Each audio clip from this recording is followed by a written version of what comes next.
Bismillahirrahmanirrahim. Bertemu kembali dengan pelajaran ekonomi. Untuk hari ini kita akan membahas tentang pendapatan per kapita. Nah, pendapatan per kapita ini merupakan kelanjutan dari pembahasan kita di pertemuan selanjutnya tentang pendapatan nasional. Ya. Nah, sebelum kita ke pembahasan pendapatan per kapita, kita lihat dulu ya. Di sini ada dua kondisi. Ada negara dengan gedung-gedung bertingkat, kemudian di sini ada negara dengan perkampungan kumuhnya. Ya. Menurut kalian kira-kira mana sih negara yang lebih sejahtera? Gitu ya. Nah, untuk mengukur tingkat kesejahteraan sebuah negara, kita tidak hanya cukup melihat dengan penampilan fisik saja, tapi kita bisa menghitung dengan menggunakan pendapatan per kapita ini. Ya. Nah, pendapatan per kapita ini adalah merupakan salah satu indikator yang digunakan secara luas ya untuk mengukur tingkat kesejahteraan sebuah negara. Nah, apa sih pengertian pendapatan per kapita? Pendapatan per kapita adalah pendapatan rata-rata penduduk suatu negara pada periode tertentu. Biasanya periodenya 1 tahun. Nah, untuk bisa menghitung pendapatan per kapita digunakan dua variabel, yaitu variabel GNP atau GDP yang sudah kita bahas di materi sebelumnya. Kemudian yang kedua adalah jumlah penduduk.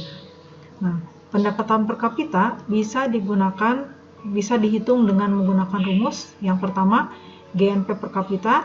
Kalau GNP di sininya, maka rumusnya menjadi GNP tahun T. Tahun T ini tahun tertentu dibagi dengan jumlah penduduk tahun tertentu. Ya. Tapi kalau misalnya datanya adalah GDP, maka rumusnya menjadi GDP tahun T dibagi dengan jumlah penduduk tahun T. Jadi di sini tahunnya harus sama ya. Kalau ini tahunnya tahun 2000, maka jumlah penduduknya juga harus digunakan jumlah penduduk tahun 2000 itu ya, harus sama, tidak boleh berbeda. Kita lihat di contoh soal. GDP negara A tahun 2019 jumlahnya 6.350.000 ya. Nah, kemudian jumlah penduduknya 260.000 jiwa. Ya, kemudian pertanyaannya adalah berapa pendapatan per kapita negara tersebut di tahun 2019? Maka kita masukkan tadi ke dalam rumus yang sebelumnya. Ya.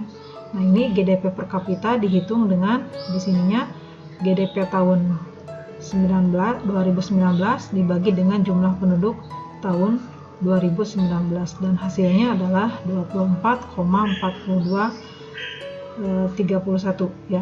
Nah, ini adalah contoh menghitung pendapatan per kapita. Nah, selanjutnya apa sih manfaat kita bisa menghitung pendapatan per kapita? Tadi di awal disebutkan pendapatan per kapita ini bisa digunakan tadi untuk mengukur tingkat kesejahteraan sebuah negara ya. Tetapi setelah kita melihat nanti manfaatnya ternyata banyak gitu ya. Nah, kita lihat ini manfaat dari menghitung pendapatan per kapita. Yang pertama, dengan mengetahui pendapatan per kapita, kita bisa melihat perbandingan kesejahteraan masyarakat suatu negara dari tahun ke tahun ya, meningkat atau tidak. Nah, itu dilihat dari pendapatan per kapitanya. Kalau pendapatan per kapitanya semakin meningkat, nah berarti tingkat kesejahteraannya juga semakin meningkat. Yang kedua, perbandingan kesejahteraan suatu negara dengan negara lain. Nah, kita bisa melihat ada negara maju, ada negara berkembang. Dilihat dari apa? Dilihat dari pendapatan per kapitanya. Kemudian yang ketiga adalah perbandingan tingkat standar hidup suatu negara dengan negara lain. Kita bisa melihat suatu negara itu standar hidupnya tinggi atau tidak ya, dibandingkan dengan negara lain dilihat dari pendapatan per kapitanya. Kemudian yang keempat adalah sebagai data untuk mengambil kebijakan di bidang ekonomi ya, bagi pemerintah. Nah, kemudian kita bisa membandingkan ya pendapatan per kapita dari berbagai negara. Nah, Bank Dunia membagi negara-negara berdasarkan pendapatan per kapitanya ini dikategorikan ke dalam 4 kelompok. Yang pertama adalah negara dengan pendapatan rendah. Nah, negara dengan pendapatan rendah kalau nilai pendapatan per kapitanya itu kurang dari 1035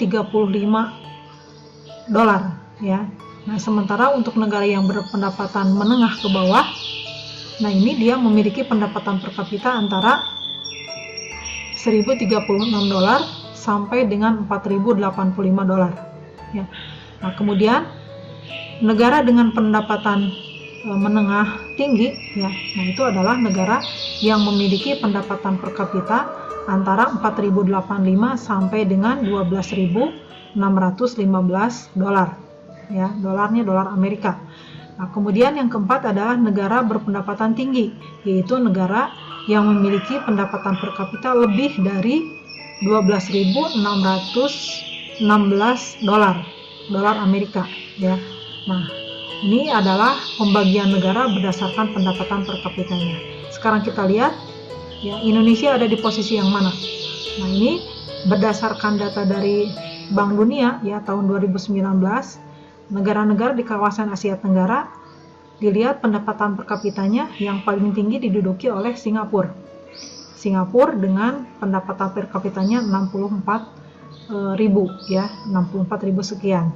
Nah, kita lihat Indonesia ada di urutan yang keempat ya, ada di urutan yang keempat dengan nilai pendapatan per kapita sebanyak 3.893 ya, lebih rendah dibandingkan dengan Thailand ya, dan di atas Filipina. Nah, kemudian setelah kita melihat pendapatan per kapita ya, nah itu tidak cukup tidak cukup digunakan sebagai cara untuk menentukan tingkat kesejahteraan, karena dengan pendapatan per kapita ada cara yang lain gitu ya, yang harus digunakan untuk melihat apakah suatu negara itu sejahtera atau tidak.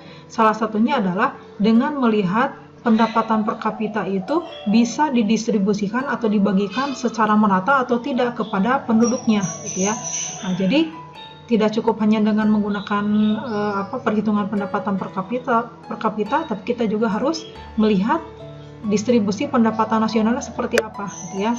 Nah, untuk bisa melihat merata atau tidaknya pembagian pendapatan per kapita di dalam suatu negara, kita bisa menggunakan, nah ini ada kurva Lorenz ya, menggunakan kurva Lorenz. Nah, kurva Lorenz ini dikemukakan oleh seorang tokoh ekonomi namanya Lorenz gitu ya. Nah, kurva Lorenz di sini ini kurvanya atau diagramnya ada dua ya. Sumbu yang ke atasnya ini menunjukkan persentase pendapatan, sementara yang di bawah ini menunjukkan persentase populasi penduduk. Nah, di sini ada garis BD ya, di sini BD. Nah, BD ini menunjukkan tingkat kemerataan pembagian pendapatan nasional. Jadi kalau pendapatan nasionalnya ada di garis ini ya, di garis sumbu 45 derajat ya, maka pembagian pendapatannya ini merata ya. Satu orang penduduk mendapatkan 1% atau 1% pendapatan nasional. Jadi kebagian semua. Tetapi kalau ternyata pembagian pendapatannya di bawah garis ini ya, nah ini kurva Lorenz-nya itu yang ini ya, yang bawah kurva Lorenz-nya itu. Nah, dalam kenyataannya nanti pembagian pendapatan nasional ini membentuk kurva yang melengkung. Kurva yang melengkung seperti ini ya. Nah, semakin kurvanya melengkung menjauhi garis diagonal, maka menunjukkan tingkat distribusi pendapatan nasionalnya semakin tidak merata, apalagi kalau semakin ke bawah ya. Jadi dengan menggunakan kurva Lorenz secara sepintas, kalau ternyata kurvanya semakin mendekati garis diagonal, maka pembagian pendapatannya semakin merata. Sebaliknya, kalau ternyata kurvanya ini semakin menjauhi garis diagonal ini, maka menunjukkan pembagian pendapatan nasionalnya tidak merata. Itu dengan menggunakan kurva Lorenz ya, untuk bisa mengukur tingkat distribusi pendapatan. Kemudian cara yang kedua yang bisa kita gunakan adalah dengan menghitung nilai koefisien Gini ya, atau kita menggunakan Gini index. Nah, Gini index merupakan masih menggunakan kurva Lorenz, tapi kita bisa menghitung. Nah, menghitung ini ya, menghitung perbandingan luas antara ini bidang A. Nah, bidang A itu tadi bidang antara garis diagonal dengan garis yang melengkung ini ya, dibandingkan dengan segitiga BCD. BCD itu yang ini ya, BCD dengan segitiga ini ya, segitiga ini. Nah, kita bandingkan luasnya ya, kita bandingkan luasnya. Jadi luas bidang A dibagi dengan luas bidang BCD ya. Kalau ternyata nanti luas bidangnya itu ya nilainya kurang dari 0,4, berarti tingkat ketimpangannya rendah. Tetapi kalau nilai koefisiennya antara 0,4 sampai 0,5, maka tingkat ketimpangannya sedang ya. Nah, kalau misalnya lebih dari 0,5 berarti tingkat ketimpangannya tinggi. Yang jelas nilai koefisien ini nanti kesimpulannya bakal sama. Kalau luas bidang A semakin luas ya, luas bidang A semakin luas, semakin ke bawah, semakin melengkung menjauhi garis diagonal, maka nanti nilai koefisiennya akan tinggi. Sebaliknya kalau bidang A ini semakin sempit ya, artinya garis kurva Lorentz ini semakin mendekati garis diagonal, maka ini akan menunjukkan tingkat ketimpangan yang rendah karena nanti nilai koefisiennya akan lebih kecil dari 0,4 gitu ya. Nah, itu salah satu cara yang bisa digunakan untuk mengukur tingkat distribusi pendapatan nasional ya. Nah, untuk hari ini materi pendapatan per kapita Ibu cukupkan sekian. Kita bertemu lagi nanti di materi yang selanjutnya. Assalamualaikum warahmatullahi wabarakatuh.